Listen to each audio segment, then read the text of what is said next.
हरे कृष्ण। ओम ज्ञानतिमिरन्धस्य ज्ञानाञ्जनशलाकया चक्षुरुन्मीलितं येन तस्मै श्रीगुरवे नमः। नमः विष्णुपदाय कृष्णपृष्ठाय भूतले श्रीमते भक्तिवेदान्त स्वामिनिति नामिने। नमस्ते सरस्वते देवे गौरवाणी प्रचारिणे निर्विशेष शून्यवादी पश्चातो देशतारिणे। हे कृष्णा करुणा सिंधु दीनबंधु जगत्पते गोपेश गोपिका कांत राधा कांत नमोस्तुते। तप्त कांचन गौरंगी राधे वृंदावनेश्वरी वृषभानुसुते देवी प्रणमामि हरिप्रिये। जय श्री कृष्ण चैतन्य प्रभु नित्यानंद श्री अद्वैत गदाधर शिवासादि श्री गौर भक्त वृंद। हरे कृष्णा कृष्णा कृष्णा हरे हरे हरे राम राम राम हरे हरे। नारायणाय नमस्कृतं नरं चैव नरोत्तमं देवीं सरस्वती व्यासं ततो जयमुदीरये।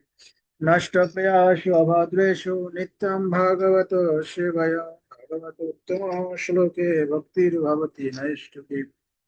मुखं करोति वाचालं पुंहं लङ्घयते गिरिं यत्कृपातमहं वन्दे श्रीगुरो दिनतारिणम्। परमानंद माधव श्री चैतन्य ईश्वरं हरि ओम तत्सत्। ओम नमो भगवते वासुदेवाय।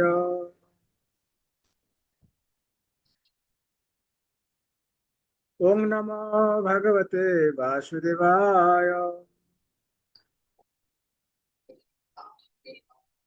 ओम नमो भगवते वासुदेवाय।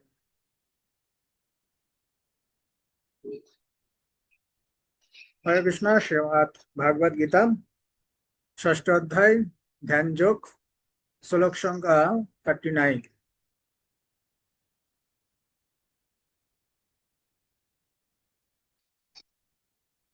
एतन्मे संशयं कृष्ण चैतो महर्षशेषतः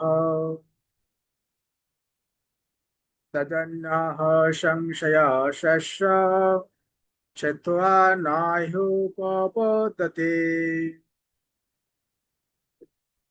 बोलो ना मैडम।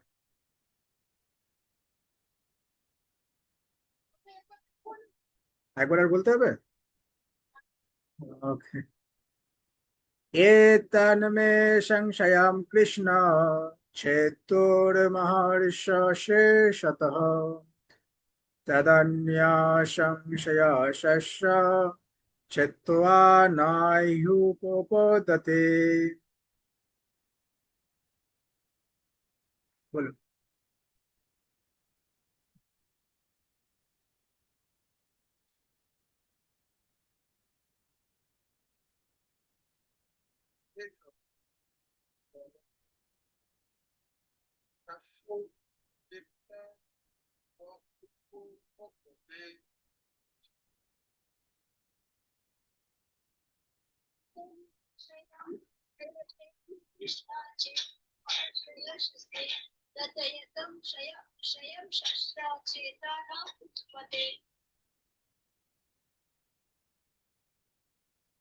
বলুন এক এক করে বলুন।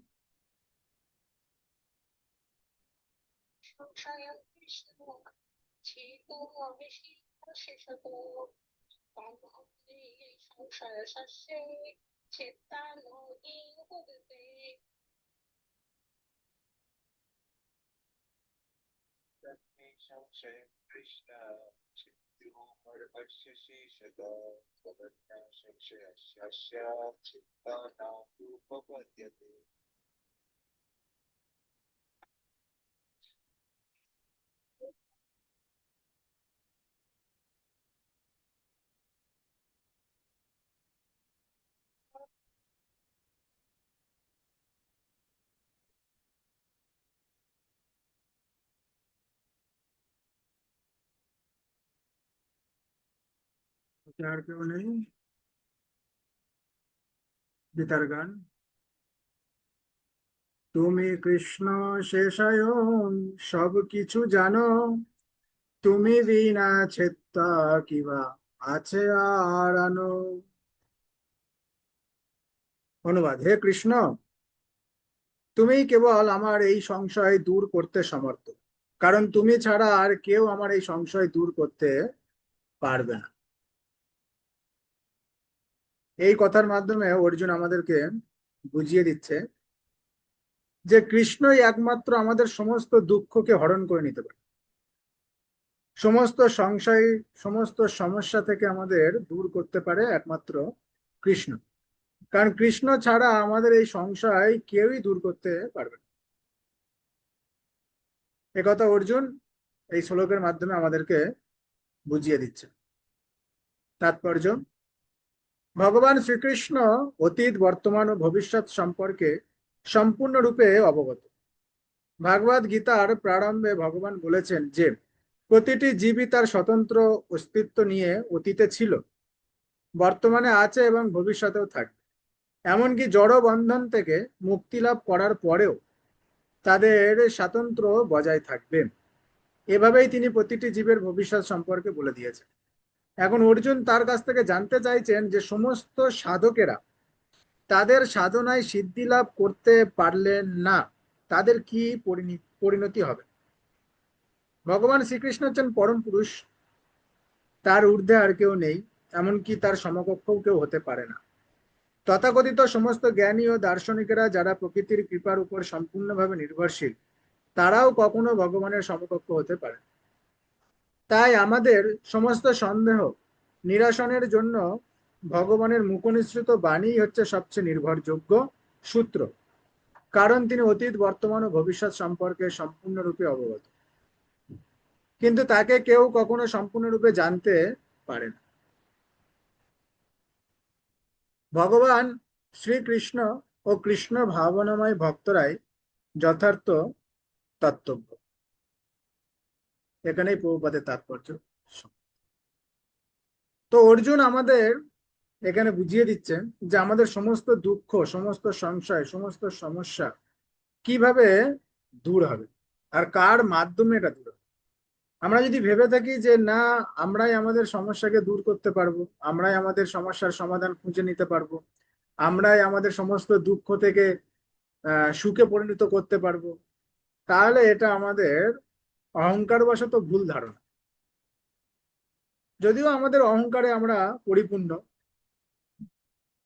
কিন্তু তবুও আমাদের কিছু চিন্তা ভাবনা করে আগাতে হয়। কথায় আছে না, বাংলা একটি প্রবাদ আছে, ভাবিয়া করিয়া কাজ, করিয়া ভাবিও না। যদি আমরা ভেবে চিনতে, চিন্তা ভাবনা না করে যদি আমরা কোনো কাজ করি, তাহলে আমাদের কি হবে?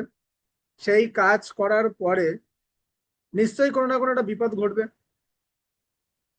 তারপরে আমরা হাই হাই করি, হাই হাই আমার কি হয়ে গেল রে, সর্বনাশ হয়ে গেল। আহ, তাই বলছে ভাবিয়া করিয়া কাজ, কিন্তু করিয়া ভাবিও না। কাজ করার পরে ভেবে আর লাভ কি, সে তো হয়ে গেছে অলরেডি, তখন আর ভেবে লাভ কি? ওই জন্য যখন দেখবেন আমাদের ঘর বানানো হয় না, বাড়ি ঘর যখন আমাদের বানানো হয়, তখন আগে থাকতে বিরাট চিন্তা ভাবনা করা হয়, কোথায় কি কি হবে, কোথায় ডাইনিং টেবিল হবে, কোথায় কিচেন হবে, কোথায় বাথরুম হবে, কোথায় রুম হবে, কোথায় কিচেন হবে। এই সব চিন্তা ভাবনা করে তারপরে কিন্তু আমরা ভিতে লাগাই, তারপর আমরা ভিত খুঁড়ি। আর যদি এই চিন্তা ভাবনা না করে যদি আমরা ডাইরেক্ট তাদেরকে বলে দিই আরে যেখানে খুশি করো না, হয়ে যাবে ঠিক, এরকম করে কি ঘর হবে? এরকম করে একটা ঘর তৈরি হবে? যদি আমরা বলি যেখানে খুশি খোঁড়ো, সেই তো ভীতি দেবে, তারপরে আমরা ঘরের প্ল্যান করে নেবো। এমন ভাবে তো হবে না। আমার কোথায় কোথায় পিলিয়ার, কোথায় কোথায় আমার পিলিয়ার তুলতে হবে, সেটা আমার ভীতির ওপর নির্ভর করে। এখন আমার ভিত যদি উল্টো পাল্টা খুঁড়ে দিই, তাহলে আমাদের কি হবে? ঘরটা তাহলে হবে না, বেকার হয়ে যাবে। ওই কারণে আমাদের সমস্ত দুঃখ, সমস্ত সমস্যা, সমস্ত সংশয় থেকে একজনাই দূর করতে পারে, তিনি হচ্ছেন পরমেশ্বর ভগবান শ্রীকৃষ্ণ। এখন প্রশ্ন হতে পারে, শ্রীকৃষ্ণই জিকালে আমাদের সমস্যা সমস্ত দুঃখ দূর করবে, তাহলে আমরা গুরুদেবের শরণাপন্ন কেন হব? ডাইরেক্ট কৃষ্ণ শরণাপন্ন হব? গুরুকে কেন ধরবো আমরা? কারণ গুরু রূপেই কৃষ্ণ এই জগতে অবতার রূপ ধারণ করেছে। কৃষ্ণকে ওই কারণে গুরুদেবের মতো পূজা করা হয়, কারণ গুরুদেব হচ্ছেন কৃষ্ণের প্রতিনিধিত্ব করছে। যখন একটা রাজ্যে রাজা যেতে যেতে পারে না, কিন্তু রাজার দূতকে পাঠিয়ে দেয়, তো রাজার দূত সেখানে যাচ্ছে, তার মানে অপর দেশের যে রাজ্যে যাচ্ছে দূত, সেই দেশের রাজা সেই দূতটাকেই রাজা বলে মেনে তাকে রাজার মতো পুজো করবে, কারণ যেহেতু সে রাজদূত, রাজার প্রতিনিধিত্ব করছে। তাই ঠিক তেমনই ভগবান গুরু রূপে এখানে এসেছে, তাই গুরুদেব ভগবানের প্রতিনিধিত্ব করছে। এখন আরো উদাহরণ দেওয়া যায় এখানে। হ্যাঁ, এক কোম্পানির মালিক কোম্পানিতে না গিয়ে নিজের ছেলেকে পাঠাচ্ছে, তো কর্মচারীরা কি ছেলেকে মালিক বলে মনে করবে, নাকি সেই কোম্পানির মালিকের ছেলে বলে তাকে তুচ্ছেই তাই মন্দ করবে? কি করবে? মালিক বলে মনে করবে, কারণ সে কার ছেলে? মালিকের ছেলে, তাই মালিক বলে মনে করবে। গুরুদেব ঠিক তেমন। হ্যাঁ, গুরুদেব ওই কারণে ভগবানের এখানে প্রতিনিধিত্ব করছে। শাস্ত্র, চৈতন্য মহাপ্রভুর নির্দেশ অনুসারে, শাস্ত্রের মত অনুসারে, পরম্পরা ধারায় গুরুদেব এই হরিনাম সারা বিশ্বে প্রচার করছে। তাই আমরা যদি গুরুকে না ধরি, তাহলে আমরা কৃষ্ণের শরণাপন্ন হতে পারবো না, কৃষ্ণের কাছে আমরা যেতে পারবো না। আর কৃষ্ণের কাছে শরণাপন্ন না হলে, কৃষ্ণের কাছে না যেতে পারলে, তাহলে সংশয় কিভাবে দূর হবে? তাই আমাদের গুরুকে ধরা প্রয়োজন। গুরুর কৃপা হি কেবলম, শুনেছেন গান? গুরুর কৃপা হি কেবলম। হ্যাঁ, একমাত্র গুরুর কৃপাতেই আমরা কৃষ্ণের কাছে পৌঁছাতে পারি। বড় কৃপা কইলা কৃষ্ণ অধমের প্রতি, কি লাগি আনিলে হেতা করো এ বেগতি। আছে কিছু কার্য তব এই অনুমানে, নহে কেন আনিবেন এই উগ্র স্থানে। চৈতন্য মহাপ্রভুর ভবিষ্যৎবাণী সারা বিশ্বে প্রচার করার জন্য শিল প্রভুপাদ যখন বিদেশে যায়, হুম, সেই 1965 সালের 17ই সেপ্টেম্বর বোস্টন বন্দরে পৌঁছায়।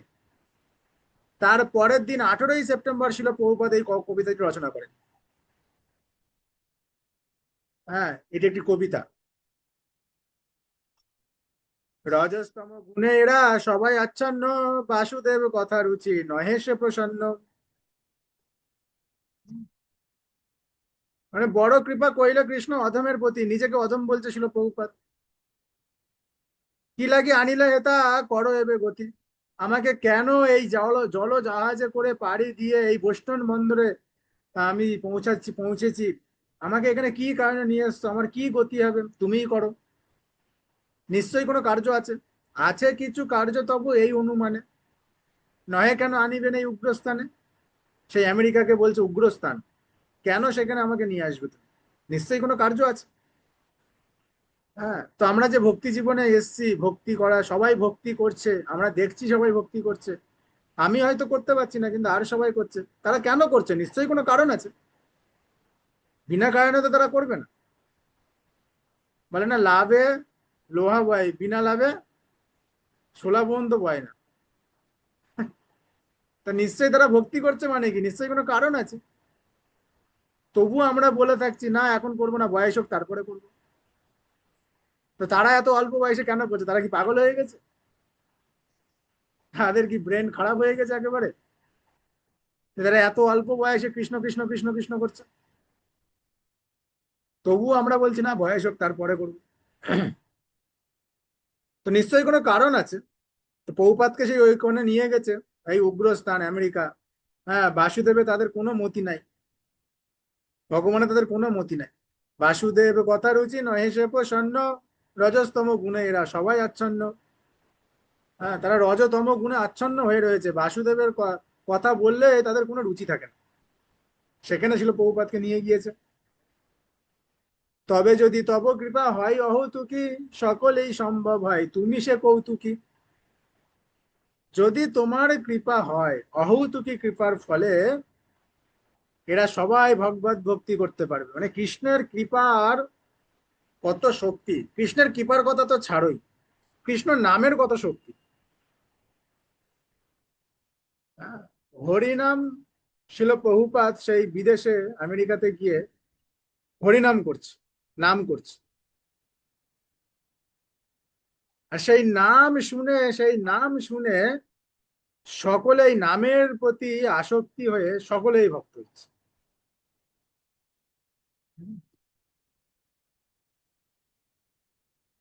কিভাবে বুঝালে তারা বুঝে সেই রস, এত কৃপা করো প্রভু করি নিজ বশ। কিভাবে বুঝালে যে তারা বুঝবে বা তারা বশ হবে, বুঝতে তো পারছি না। তো হে প্রভু তুমি কৃপা করো যাতে এরা নিজে যেন এদেরকে আমি বশ করে নিতে পারি। তো খুব ভালো, তোমার ইচ্ছাই সব হয় মায়া বশ, তোমার ইচ্ছাই নাশ মায়ারও পরশ। তোমার ইচ্ছাতেই সব মায়ার বশ হয়ে যায়, আবার তোমার ইচ্ছাতেই সব মায়া থেকে দূরে চলে যায়। সবকিছু তোমার ইচ্ছাতেই হয়। আর আমরা ভাবছি সব আমার ইচ্ছাই হচ্ছে। আমরা ভাবছি সব আমার ইচ্ছাতেই হচ্ছে, আমি সব করছি, এই সংসারের মালিক আমি, এই বিষয় সম্পত্তি, এই সমস্ত কিছুর মালিক আমি। তাই যা হচ্ছে সব আমার ইচ্ছাতেই হচ্ছে। বাস্তবে কি তাই? সব কি আমার ইচ্ছাতে হচ্ছে? না, সব ওনার ইচ্ছাই। তব ইচ্ছা হয় যদি তাদেরও উদ্ধার, বুঝিবে নিশ্চয়ই তবে কথা সে তোমার। ভাগবতের কথা সে তব অবতার, ধীর হইয়া শুনে যদি কানে বারবার। যদি আমরা ধীর হয়ে শুনি কানে বারবার, যদি একই কথা শুনতে থাকি, একই কথা যদি বারবার শুনতে থাকি, তবে আমরাও একদিন এই কৃষ্ণ প্রেমে বিভোর হয়ে যাব। কিন্তু আমরা তো একবার কৃষ্ণ কথা, আর একবার বলিউড, হলিউড, টলিউড, কথার শেষ নাই, কত রকমের কথা। তো বারবার যদি আমরা ধীর হয়ে শুনি কানে বারবার এই ভাগবতের কথা, কারণ ভাগবত রূপেই ভগবান অবতার রূপ ধারণ করেছে, গ্রন্থ ভাগবত অবতার। তা ওইখানে বহুপদ বলছে যে ধীর হয়ে শুনে যদি কানে বারবার, তাহলে এসে তারা এরা অবশ্যই এখান থেকে উদ্ধার হবে। তোমার তব ইচ্ছাই হয় যদি তাদেরও উদ্ধার, বুঝিবে নিশ্চয়ই তবে কথা সে তোমার। এই ভাগবতের কথা তখন তারা বুঝবে যদি তারা ধীরে ধীরে ধীরে ধীরে এই ভাগবতের কথা শুনতে থাকে। হ্যাঁ, তাই আমরাও বুঝবো। আমরাও যদি ধীরে ধীরে ধীরে ধীরে এই ভাগবত কথা সবসময় শুনতে থাকি। অনেকের কথা শুনতে ভালো লাগে, অনেকের কথা শুনতে ভালো লাগে না। তো যাদের শুনতে ভালো লাগে না তারা বলতে থাকবে, এখন বলার জন্যও তো শুনতেই হবে। যদি আমি একটা মানুষকে একে বলি, তো কি বলবো সেটা নিয়ে তো আমাকে আগে শুনে নিতে হবে। আমরা যে এই লেকচার দিই, এই লেকচার দেওয়ার আগে আমাদেরকেও কারোর লেকচার শুনতে হয়। ওই শ্রবণ আদি শুদ্ধ চিত্তে করো হে উদয়, কালকেই শ্লোকটা বলছিলাম। নিত্য সিদ্ধ কৃষ্ণ প্রেম সাধ্য কবু নাই, শ্রবণ আদি শুদ্ধ চিত্তে করো হে উদয়। তা শ্রবণ যদি আমরা না করি, তাহলে হৃদয়ে তো এটা উদয় হবে না। আর উদয় না হওয়া পর্যন্ত আমরা কাউকে বলতেও পারবো না। ঘুড়ি ওড়ানো দেখেছেন? ঘুড়ি ওড়ানো, আকাশে ঘুড়ি ওড়ে, সবাই খেলা করে দেখবেন। দড়িতে মাঞ্জা দেওয়া থাকে, দড়িতে দড়িতে ঘষটান ঘষটান দিয়ে ওপরেই কেটে দেয়। আর যে একটা ঘড়ি কেটে কেটে অন্যদিকে উড়ে যায় বাতাসে, নিচে যে কেটেছে, যার দড়িতে কেটেছে, সে ভো কাটা ভো কাটা বলে দৌড়ায়। তো ওটা তো ঠিক আছে, হাওয়া দিচ্ছে, ঘুড়ি ওপরে উঠছে, এ দড়িতে দড়িতে ঘ্যাসটান মারছে, ওদিকে দড়ি কেটে ঘুড়িটা উড়ে যাচ্ছে। এখন প্রশ্ন হচ্ছে যদি হাওয়াই না থাকে, তাহলে কি ঘুড়িটা উড়বে? যদি হাওয়াটাই যদি না থাকে, হাওয়াই যদি বন্ধ হয়ে যায়, তবে না সে ভোকাটা বলতে পারবে, না সে ঘুড়ি কাটতে পারবে। তা হাওয়ার উদয় না হওয়া পর্যন্ত ঘুড়ি তারা আকাশে উড়াতে পারবে না, আর খেলতেও পারবে না। এটাও ঠিক তেমন, শ্রবণের যতক্ষণ না শ্রবণ হবে ততক্ষণ আমরা আমাদের ভেতরে, আমাদের হৃদয়ে এটাকে উদয় করতে পারবো না, আর তখন আমরা কাউকে বলতেও পারবো না। হ্যাঁ, ওইখানে শ্রবণটা হচ্ছে মেন।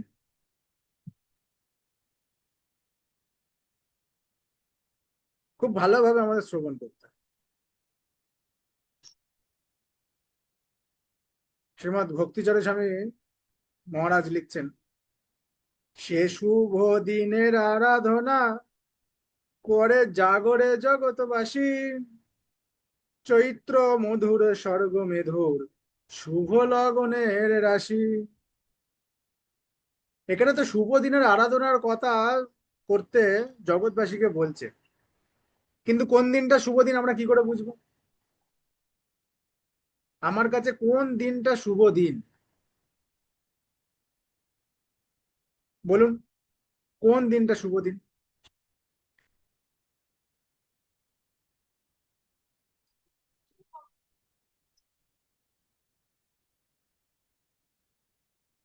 আর কেউ?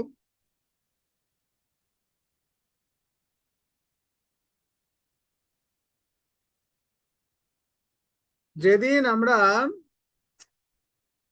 সাধু সঙ্গ, নাম জপ, ভগবানের সেবা, প্রসাদ সেবন, আর সব সময় ভগবানের কথা চিন্তা করব, সেই দিনটা আমাদের কাছে খুব শুভ।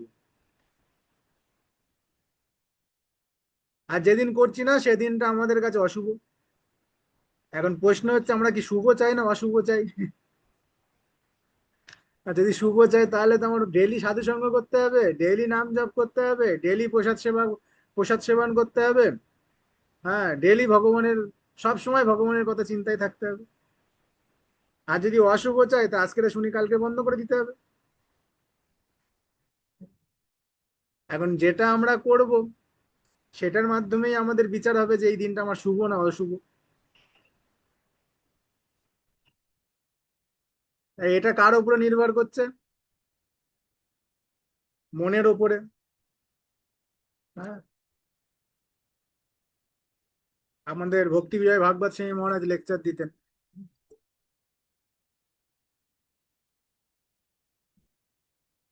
ভক্তি বিজয় ভাগবত স্বামী মহারাজ লেকচার দিতেন, বলছে, যদি কাউকে বলেন যে একটু মন্দিরে যান, একটু ভগবানকে দর্শন করুন, একটু ভগবানকে প্রণাম করুন, প্রভুপাদকে প্রণাম করুন, হ্যাঁ,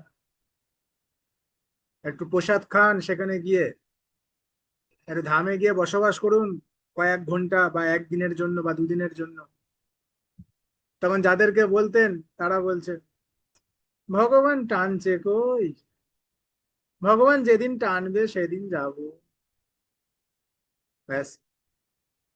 যত দোষ নন্দ ঘোষ, শুনেছেন কথাটা? তখন মহারাজ একটু হেয়ালি করে বলতেন, "হুম, মায়াপুর ধামে যেতে বলছি, বলছেন ভগবান টানছে কই, আর এদিকে সকাল হলেই সবজির ব্যাগ নিয়ে বাজারে চলে যাচ্ছেন, তখন একবারও বলছেন না সবজি আইলা টানছে কই, বাজার টানছে কই, তখন একবারও বলছে না, তখন ঠিক সকাল হলেই নিজে না গেলেও স্বামীর হাতে ধরিয়ে দিচ্ছেন, এই অফিসে যাওয়ার আগে বাজারটা করে দিয়ে যাও। শুধু অফিসে যাবেন, আমি প্রত্যেকদিন বাজারে যাব, বাজারটা করে দিয়ে যাও। নিজে না গিয়েও নিজের স্বামী কি পাঠিয়ে দিচ্ছে। আর স্বামীর যদি তাড়া থাকে, অফিসে বড় বিরাট বড় মিটিং চলছে, খুব এমার্জেন্সি যেতেই হবে, তখন নিজে চলে যাচ্ছে, তখন একবারও বলছে না সবজি টানছে কই, হ্যাঁ, বাজার টানছে কই, তখন বলে না, তখন দৌড়াচ্ছে। আর ধামে যাওয়ার কথা বললেই ভগবান যেদিন টানবে সেদিন যাব, ভগবান টানছে কই, ব্যাস। এটা হচ্ছে মনের ওপর নির্ভর করে। ভগবান টানবেও না। হ্যাঁ, ভগবান তোমাকে কি বলে, কার্ড পাঠাবে না, হ্যাঁ, ইনভিটেশন কার্ড পাঠাবে না। ভগবান তোমাকে ইমেলও করবে না, হোয়াটসঅ্যাপও করবে না। বা ফেসবুক ইনস্টাগ্রাম মেসেঞ্জার মেসেজও করবে না যে ঠিক আছে আয় বাবা, অনেকদিন আসিস না আমার কাছে, আয় একটু ঘুরে যা, তোর অনেকদিন দেখে নে। ভগবান এরকম করে মেসেজ করবে আমাদের কাছে? নাকি নারদ মুনির কাছ দিয়ে আমাদের ইনভিটেশন কার্ড পাঠিয়ে দেবে? তাহলে যেতে হলে কাকে যেতে হবে? আমাকে যেতে হবে। হ্যাঁ, নিজে আসছে না আর দোষ দিচ্ছে ভগবানের। এই যত দোষ কার? আমার আমার মনের যত দোষ। ওই জন্যই তো বলছে মন মনা ভাব মদভক্ত মজ্জাজিমাম নমস্কার। হ্যাঁ, তোমার মনকে আমার ভাবনায় ভাবিত করো, আমার ভক্তের পূজা করো, আমাকে নমস্কার করো। হুম। আর এগুলো যদি তুমি করো, তাহলেই তুমি আমার কাছে আসতে পারবে। এগুলোই হচ্ছে আমার কাছে আসার ইনভিটেশন কার্ড। এগুলোই আমার কাছে আসার কার্ড। তুমি যদি আমার ভক্তের পূজা না করো, তাহলে তুমি জানবে কি করে যে মায়াপুর ধামে আমি সাক্ষাৎ বিরাজমান? তুমি যদি আমার ভক্তের সঙ্গ না করো, তাহলে তুমি বুঝবে কি করে যে আমি সাক্ষাৎ পানিহাটি বিরাজমান? যদি তুমি আমার ভক্তের পূজা না করো, তাহলে তুমি বুঝবে কি করে যে আমি সেই বৃন্দাবনের রাসের শরী, বৃন্দাবনে সেই কৃষ্ণ বলরাম সেখানে বিরাজমান? তোমাকে কে জানাবে? ভক্ত জানাবে। তাই বলছে মন মনা ভাবো মদ ভক্ত মজ্জাজিমাম নমস্কার। আমার ভক্তের পূজা করো, তোমার মনকে আমার ভাবনায় ভাবিত করো, আমাকে নমস্কার করো। এবার যখন তুমি আমার ভক্তের পূজা করবে, তখন সে তোমাকে জানিয়ে দেবে যে কোথায় কোথায় আমি থাকছি। আর সেখানে সেখানে দেখা যাচ্ছে তোমাদেরকে নিয়েও যাবে, ট্যুর করবে, ট্যুরে করে সেখানে নিয়ে যাবে দর্শন করতে। হ্যাঁ, অনেকে তো বলে থাকে না প্রভু ট্যুরে যাব না, ট্যুরে গেলে অনেক টাকা খরচা, ওর থেকে সিঙ্গেলে গেলে 1200 টাকায় মিটে যায়, এদিকে ট্যুরে গেলে 2400 টাকা। আমি 1200 টাকা কেন বেশি দেবো? সিঙ্গেল ভাবে যাবো। সিঙ্গেল ভাবে গেলে কি লাভ? এটা সকাল পর্যন্ত ঘুমানো যাবে, কারণ ভক্তদের সাথে গেলে তারা ভোরবেলা ডেকে তুলে দেবে। সিঙ্গেলে গেলে একটু ঘুমাতে পারবে, লাভ আছে। হ্যাঁ, নিজের ইচ্ছা মতো সমুদ্রে স্নান করতে পারবে, লাভ আছে। নিজের ইচ্ছা মতো দুপুরবেলা প্রসাদ পেয়ে এসে আবার নাক ডেকে আবার ঘুমাবে, লাভ আছে। আর ভক্তদের সাথে গেলে লস। ভোরবেলা ডেকে তুলে দেবে, মঙ্গল আরতি জয়েন করতে হবে, একসাথে বসে জব করতে হবে, সকালের প্রসাদ পেয়েই দর্শনে বেরিয়ে যেতে হবে। দর্শন থেকে এসে দুপুরবেলা কিছুক্ষণের জন্য স্নান করে আবার বাইরে আসো, আবার দর্শনে চলে যাও, আবার ভাগবত ক্লাস করো, আবার লীলা মহিমা শ্রবণ করো যেখানে যা দর্শন করছো। এগুলো তো করলে লস না? ওই জন্য সব সিঙ্গেলে যাই। তো লাভ কোনটাই, সিঙ্গেলে যাওয়া লাভ নাকি ভক্তদের সঙ্গে যাওয়া লাভ? ভক্তদের সঙ্গে যাওয়া লাভ, যদিও টাকা বেশি। টাকা বেশি কি হলে কি হবে?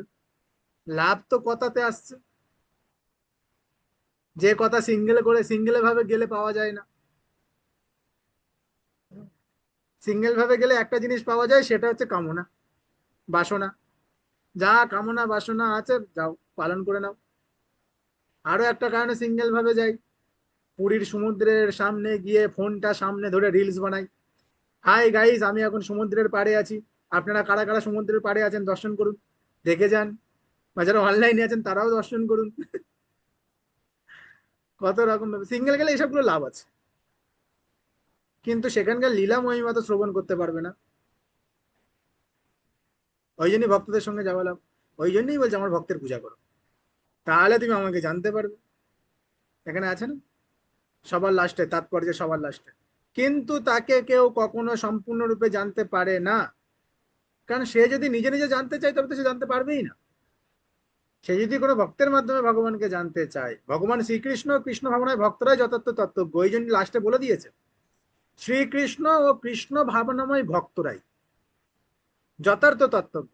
তাদের যদি পূজা করা হয়, তাদের যদি সঙ্গ করা হয়, তবে আমরা সম্পূর্ণরূপে ভগবানকে জানতে পারবো, সম্পূর্ণরূপে কৃষ্ণকে জানতে পারবো, বুঝতে পারবো। তাই আমাদের তাদের সঙ্গ করতে হবে। অর্জুন যদিও সেখানে ভক্ত সঙ্গ করতে পারেনি, কিন্তু সরাসরি সাক্ষাৎ ভক্তের যিনি বাঞ্ছা কল্প তরু যার নাম, তার সঙ্গ করছে, মানে সাক্ষাৎ বৈষ্ণবের সঙ্গ করছে। হ্যাঁ, ভগবান তো তার সাথে বৈষ্ণবের বৈষ্ণবের মতোই লীলা করেছে। ভগবান তো তার সাথে ভগবান হয়ে লীলা করিনি, বন্ধু হিসেবে লীলা করেছে, সখা হিসেবে লীলা করেছে। তার সংশয় ছিল দূর করার জন্য বিশ্বরূপ দর্শন করিয়েছে, কিন্তু যখন বিশ্বরূপ দর্শন করিয়েছে তখন চোখের মায়াকে কেড়ে নিয়েছে, অর্জুনের ভেতরে যে মায়া ছিল সেটাকে বার করে নিয়েছে। হ্যাঁ, তাকে চিন্ময় জগতে প্রবেশ করিয়ে তারপরে তাকে বিশ্বরূপ দর্শন দিয়েছে। তারপরে তাকে আবার সেই মায়াই ফেলে দিল, কিন্তু জ্ঞানকে বিস্মৃত হতে দিল না। শুধু এটা ভুলে গেল যে কৃষ্ণ হচ্ছেন স্বয়ং ভগবান, এটা সে ভুলে গেল, কিন্তু জ্ঞানকে বিস্মৃত হতে দিল না। তার জ্ঞান আছে যে ইনি ভগবান, কিন্তু যেহেতু সকারূপে লীলা করছে তাই ভগবান তাকে আবার সেই মায়ার বশে ফেলে দিল, যাতে না ভাবে যে আমিই ভগবান, তাহলে ও নিজের মধ্যে যুদ্ধ করবে না। তখন ও ভাববে আমি রয়েছি তো, ওর মৃত্যু নেই, ও যুদ্ধ করবে না, বসে থাকবে, কাউকে হত্যা করবে না, মহামহিম ভীষ্মের দিকে তীর ছুড়বে না, গুরু দ্রোণের দিকে তীর ছুড়বে না। তাই তাকে জ্ঞানটাকে বিস্মৃত হতে না দিয়ে তাকে মায়ার বশে ফেলে দিল। আবার সে যুদ্ধ করতে লাগলো, আর মাঝে মধ্যে কৃষ্ণ আবার জ্ঞানও দিতে লাগলো। ওই কারণে আমরা অনেক সময় যখন দেখি, আয়নাতে মুখ দেখি আমরা যখন, একটা উদাহরণ তো আছে যে আয়নায় ধূলিকণা থাকলে মুখটা পরিষ্কার দেখা যায় না, এটা তো ঠিক আছে। আয়নায় ধূলিকণা থাকলে বাস্তবে মুখটা পরিষ্কার বোঝা যায় না। হুম। কিন্তু যার চোখে ছানি পড়েছে সে আয়নায় ভালো করে মুখ দেখতে পারবে? আয়নাতে ধুলো পড়েনি, আয়না পুরো চকচকে, কিন্তু চোখই ধুলো পড়েছে, চোখে ছানি পড়েছে, তাহলে কি সে নিজের মুখটা পরিষ্কার ভাবে দেখতে পারবে? আয়না তো পরিষ্কার, তবুও সে নিজের মুখ দেখতে পাচ্ছে না, মানে চোখে ছানি পড়েছে, চোখে ময়লা রয়েছে। এবার আয়নাতে ভালো করে আমার মুখটাকে দেখতে গেলে আমাকে চোখ ধুইতে হবে, চোখ ধুয়ে চোখ পরিষ্কার করে চোখের ছানি কাটিয়ে তারপরে আয়নার দিকে ড্যাব ড্যাব করে চেয়ে দেখো, ভালো করে মুখটা দেখা যাবে। কিন্তু চোখটা ধোবো কি করে? এ তো মায়ার জল, কলিযুগে যত জল রয়েছে, পানি রয়েছে, সব তো মায়ার পানি। এ তো চোখে দিলে আরো চোখে ধুলো পড়ে যাবে, হ্যাঁ, বিষয় সম্পত্তি ধুলো পড়ে যাবে, বন্ধু বান্ধব পরিবার পরিজন সন্তানাদি ধুলো পড়ে যাবে, তখন তো আরো সমস্যা, আরো দেখতে পাবো না। তাহলে কোন জল দিয়ে আমরা নিজের চোখটাকে ধুইব,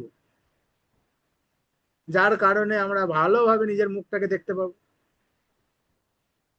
কোন জল দিয়ে ধুইব?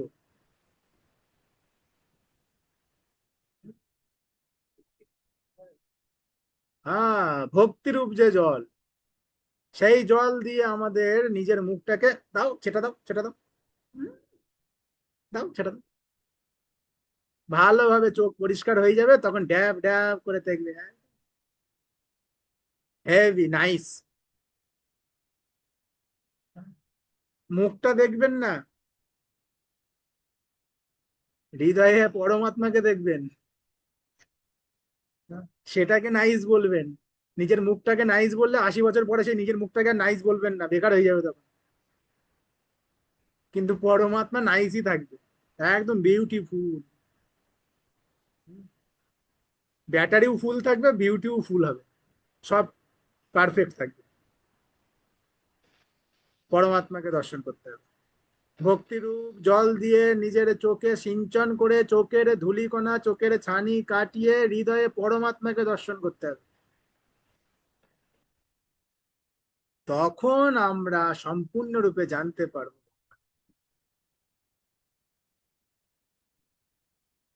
যদি বলা হয়, উদাহরণ দেওয়া যায়, আমাদের এই যে হাত, রাস্তার ধারে যে কুচো কুচো পাথর পড়ে থাকে না, কণা পড়ে থাকে, তো সেই কণা যদি আমরা এক মুঠো নিয়ে নিই, তার মানে আমাদের হাত ভর্তি হয়ে রয়েছে, এর মধ্যে আমাদের আর কিছু প্রবেশ করবে? আর কিছু নিতে পারবো? বলুন, আপনারা বলুন।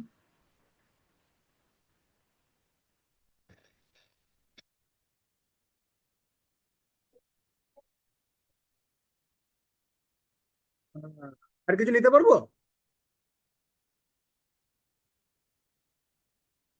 কারণ হাত হাত ভর্তি হয়ে রয়েছে না কোনাতে, ওইখানে হয়তো আমরা আর কিছু নিতে পারবো না। কিন্তু না, এখানে এখনো কিছু নিতে পারবো। কি নিতে পারবো? রাস্তার ধারে বালি পড়ে থাকে না? হ্যাঁ, রাস্তার ধারে কুচো বালি পড়ে থাকে, ছোট দানার বালি, বড় দানার বালি, যাই বালি পড়ে থাকে। তো সে বালি যদি আমি এখান থেকে ঢোকাই, এই যে গ্যাপটা রয়েছে এখান থেকে যদি আমি ঢোকাই, তা বালি এর মধ্যে ঢুকবে না? আরামসে ঢুকে যাবে বালি। এখন প্রশ্ন এখন প্রশ্ন হতে পারে, আমি আর কিছু কি নিতে পারবো? কি নিতে পারবো? জল? কি নিতে পারবো, কি নিতে পারবো?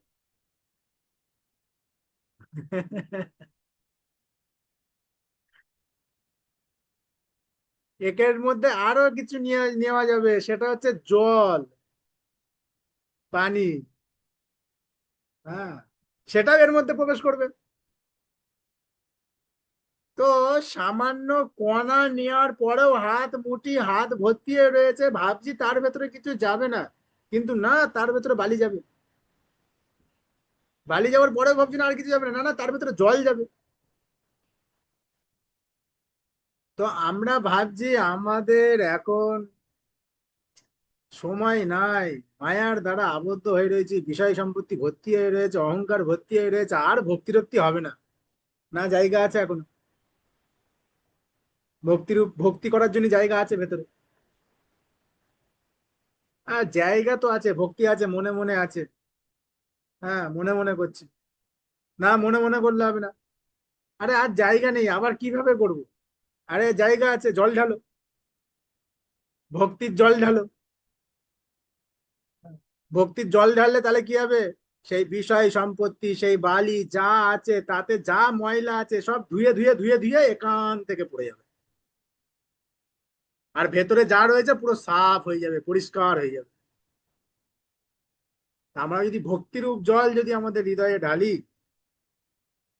তাহলে ভেতরে যত অহংকার, কামনা, বাসনা, মোহ, যা ময়লা রয়েছে, ছয় রিপুর যা ময়লা রয়েছে, সব ধুয়ে ধুয়ে ধুয়ে ধুয়ে ধুয়ে ধুয়ে বার হয়ে যাবে, ভেতর পরিষ্কার হয়ে যাবে। আর নিতাই গৌর প্রেমানন্দ হরি বল বলে ভাগবত ধাম চলে যাবে। সোজা ভাগবত ধাম। এটাই হচ্ছে ভক্তির মূল রহস্য। এর থেকে আমাদের বোঝা উচিত যে এখনো আমরা ভক্তিতে ভালোভাবে অগ্রসর হতে পারিনি, আমাদের সুন্দরভাবে আরো ভক্তিতে অগ্রসর হতে হবে। ওকে। হরে কৃষ্ণ, হরে কৃষ্ণ, কৃষ্ণ কৃষ্ণ, হরে হরে, হরে রাম, রাম রাম, হরে হরে। श्रीमद् भागवत गीता की, श्रील प्रभुपाद की, अनंत कोटि वैष्णव भक्त वृंद की, निताय गौर प्रेमानंदे हरि।